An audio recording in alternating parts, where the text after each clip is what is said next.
ഓണം അടുക്കുമ്പോൾ അതിർത്തി ചെക്ക് പോസ്റ്റുകൾ വഴി സുലഭമായി കള്ളക്കടത്ത് സജീവമാകുന്നു. ഓണത്തിന് കേരളത്തിലേക്ക് കള്ളക്കടത്ത് ഭയമില്ലാതെ സജീവമാവുകയാണ്. ഒരു പരിശോധനയും ഇല്ലാതെ ദിവസം തോറും കോടികളുടെ സാധനങ്ങളാണ് GST വെട്ടിച്ച് കടത്തുന്നത്. കള്ളക്കടത്തുകാർക്ക് ഈ സർക്കാരിനോട് വലിയ താല്പര്യവും മതിപ്പുമാണത്രേ. സംസ്ഥാനം കടുത്ത സാമ്പത്തിക പ്രതിസന്ധിയിൽ ചെക്ക് പോസ്റ്റുകൾ തുറന്നുവിട്ട് ആയിരക്കണക്കിന് കോടികളുടെ വരുമാനം അറിഞ്ഞുകൊണ്ട് നഷ്ടപ്പെടുത്തുന്നത്. ഈ നഷ്ടത്തിൻ്റെ മികവ് നികത്താൻ പാവപ്പെട്ട ജനങ്ങളെ നികുതിയുടെയും ചാർജിൻ്റെയും പേരിലാകും കൊള്ളയടിച്ചു വരുന്നതായി ജനങ്ങൾ പരാതിപ്പെടുന്നു. സ്പിരിറ്റ്, വ്യാജമദ്യം, സെക്കൻഡ്സ്, പലവ്യഞ്ജനങ്ങൾ, ലഹരി പദാർത്ഥങ്ങൾ, കുഴൽപ്പണം, സ്വർണം തുടങ്ങി അനവധി സാധനങ്ങളാണ് കടത്തുന്നത്. വാളയാർ വഴി കേരളത്തിൽ നിന്ന് ഇരുമ്പ്, ആക്രി സാധനങ്ങൾ വൻതോതിൽ തമിഴ്നാട്ടിലേക്കും കടത്തുന്നു. എല്ലാ പരിശോധനയും നിർത്തി GST വകുപ്പ് തന്നെ റെസ്റ്റ് എടുത്ത് ശമ്പളം വാങ്ങി കള്ളക്കടത്തുകാരുടെ സുഹൃത്തുക്കളായി മാറി വരികയാണ്. സംസ്ഥാനം മുഴുവനും വ്യാജമദ്യവും ലഹരിയുടെയും ഒഴുക്കാണ് നടക്കുന്നത്. മാഫിയകളുടെ അഴിഞ്ഞാട്ടമാണ് കൊച്ചി നഗരം. ലഹരി മാഫിയകളുടെ കേന്ദ്രമാക്കിയിരിക്കുകയാണ്. മിക്ക ബാറുകളിലും സെക്കൻഡ്സ് മദ്യം വ്യാപകമായി വിൽപ്പന നടത്തുന്നതായും ആരോപണങ്ങൾ ഉയരുന്നു. ബാറുകളിൽ ഒരു പരിശോധനയും നടക്കുന്നില്ല. എക്സൈസ് വകുപ്പ് വെറും നോക്കുകുത്തിയാണെന്നും പരാതികൾ ഉയരുന്നു. മദ്യവർജനം എന്ന് പറഞ്ഞ് അധികാരത്തിൽ വന്ന് ഒരു വികസനവും ഇല്ലെങ്കിലും മദ്യവിപണനത്തിൽ വലിയ വികസനമാണ് ഉള്ളത്. ലക്ഷദ്വീപിലേക്ക് വരെ മദ്യവിപണനം ലക്ഷ്യമിട്ടു സ്മാർട്ട് സിറ്റികളിൽ ആധിപത്യം ഉണ്ടാകുന്നു. ഋഷിരാജ് സിംഗിൻ്റെ കാലത്താണ് എക്സൈസ് പരിശോധനകൾ പേരിന് നടത്തിയത്. അതിനുശേഷം എക്സൈസ് നോക്കുകുത്തിയായിരിക്കുകയാണെന്നാണ് ആരോപണം. GST വെട്ടിപ്പ് വഴി സർക്കാരിന് അനവധി കോടികൾ നഷ്ടപ്പെടുത്തുന്നതിന് എതിരായി ഒരു പ്രക്ഷോഭവും പ്രതിപക്ഷത്തിൻ്റെ ഭാഗത്തു നിന്നും ഉണ്ടാകുന്നില്ല. കള്ളക്കടത്തുകാരും മദ്യരാജാക്കന്മാരും ബാർ ഉടമകളിൽ നിന്നും മദ്യ കമ്പനികളിൽ നിന്നും ഇവർക്കെല്ലാം കോടികളുടെ വരുമാനമാണ് ലഭിക്കുന്നത് എന്ന കാര്യം അങ്ങാടിപ്പാട്ടാണ്. ബാർ കോഴയെ പറ്റിയുള്ള അന്വേഷണങ്ങൾ മരവിച്ചിരിക്കുകയാണ്. ഇടതുപക്ഷം വരും, എല്ലാം ശരിയാക്കുമെന്ന് പറഞ്ഞിട്ട് ഇത്രയും കാലമായി ഭരണം നടത്തിയിട്ട് എന്ത് മാറ്റമാണ് ഉണ്ടാക്കിയത് എന്ന ചോദ്യം ജനങ്ങൾ ചോദിക്കുകയാണ്. പക്ഷേ ഉത്തരമില്ല. പാവപ്പെട്ട ജനങ്ങളുടെ ജീവിത നിലവാരത്തിൽ വലിയ മാറ്റമാണ് ഉണ്ടായത്. ചെലവ് 3 ഇരട്ടിയായി, ജീവിതം ദുസ്സഹമായെന്നുമാണ് കേരളത്തിലെ ബഹുഭൂരിപക്ഷം കുടുംബിനികളടക്കം പറയുന്നത്. അജിത് കുമാർ ലീവ് പിൻവലിച്ചത് സർക്കാരിന് തലവേദനയായി. പലരെയും ലക്ഷ്യമിടുന്നു.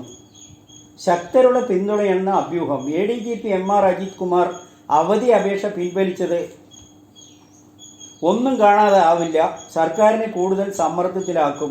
ഇന്ന് LDF യോഗം നടക്കാനിരിക്കെയാണ് ഏവരെയും അത്ഭുതപ്പെടുത്തിയുള്ള ലീവ് പിൻവലിക്കൽ തന്ത്രം. ശക്തമായ പിന്തുണയില്ലാതെ പെട്ടെന്ന് ഇത്തരം നടപടികൾക്ക് മുതിരില്ല എന്ന ഘടകകക്ഷികളും CPMലെ പല നേതാക്കളും പ്രതിപക്ഷവും കരുതുന്നു. പലരും സ്ഥാനചലനമുണ്ടായിട്ടും അജിത് സുരക്ഷിതനാണ്.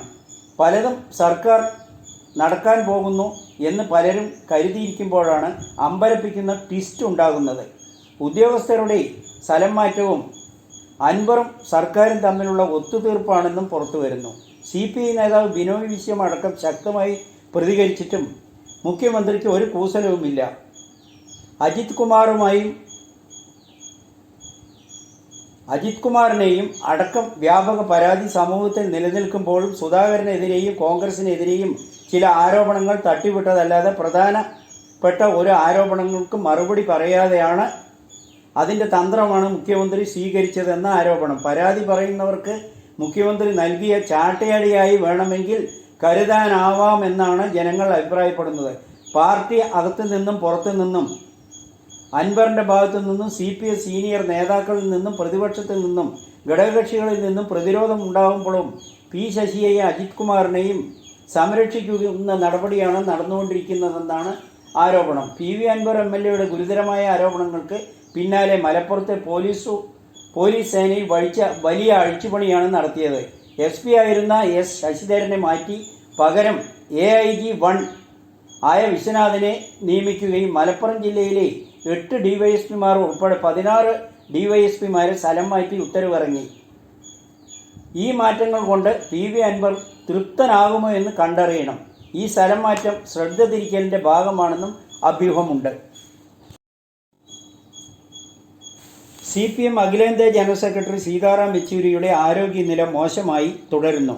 MV ഗോവിന്ദൻ ഡൽഹിയിലേക്ക്.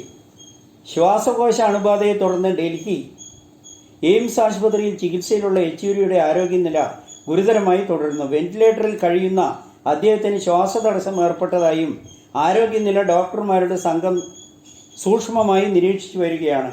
കടുത്ത പനിയെ തുടർന്ന് ഓഗസ്റ്റ് 19 യെച്ചൂരിയെ എയിംസ് ആശുപത്രിയിൽ പ്രവേശിപ്പിച്ചത്. അദ്ദേഹത്തിൻ്റെ ആരോഗ്യനില മെച്ചപ്പെട്ടു വരുന്നതായി 2 ദിവസം മുൻപ് പാർട്ടി കേന്ദ്രങ്ങൾ അറിയിച്ചതാണ്. പിന്നീടാണ് പെട്ടെന്ന് ആരോഗ്യനില മോശമായത്. എത്രയും വേഗം സുഖം പ്രാപിക്കട്ടെ എന്ന് രാജ്യത്തെ മുഴുവൻ ജനങ്ങളും പ്രാർത്ഥിക്കുകയാണ്. ഹേമ കമ്മിറ്റി റിപ്പോർട്ടിൽ 3 വർഷം എന്തു ചെയ്തുവെന്ന് ഹൈക്കോടതി സർക്കാരിനെ രൂക്ഷമായി വിമർശിച്ചു. ഹേമ കമ്മിറ്റി റിപ്പോർട്ടിൽ സർക്കാർ നിഷ്ക്രിയത്വം കാണിച്ചെന്ന് കുറ്റപ്പെടുത്തിയ കോടതി 2021 റിപ്പോർട്ട് DGPക്ക് കൈമാറിയിട്ടും നടപടിയെടുക്കാത്തത് എന്തുകൊണ്ടെന്ന് ചോദിച്ചു. ഹേമ കമ്മിറ്റി റിപ്പോർട്ടിൻ്റെ പൂർണ്ണ രൂപം പ്രത്യേക അന്വേഷണ സംഘത്തിന് കൈമാറാനും നിർദ്ദേശിച്ചു. ഇതിലെ വിവരങ്ങൾ പരിശോധിച്ച ശേഷം കേസെടുക്കേണ്ട കാര്യമുണ്ടെങ്കിൽ മുന്നോട്ട് പോകുമെന്നും ജസ്റ്റിസുമാരായ AK ജയശങ്കർ നമ്പ്യാർ, CS സുധ എന്നിവരുടെ ബെഞ്ച് വ്യക്തമാക്കി. 2 ആഴ്ചയ്ക്ക് ശേഷം കേസ് വീണ്ടും പരിഗണിക്കുമ്പോൾ ഇതിന്മേലുള്ള റിപ്പോർട്ട് സമർപ്പിക്കണം. എന്തൊക്കെ നടപടികളാണ് സ്വീകരിച്ചതെന്ന് വ്യക്തമാക്കി സർക്കാരും റിപ്പോർട്ട് സമർപ്പിക്കണം.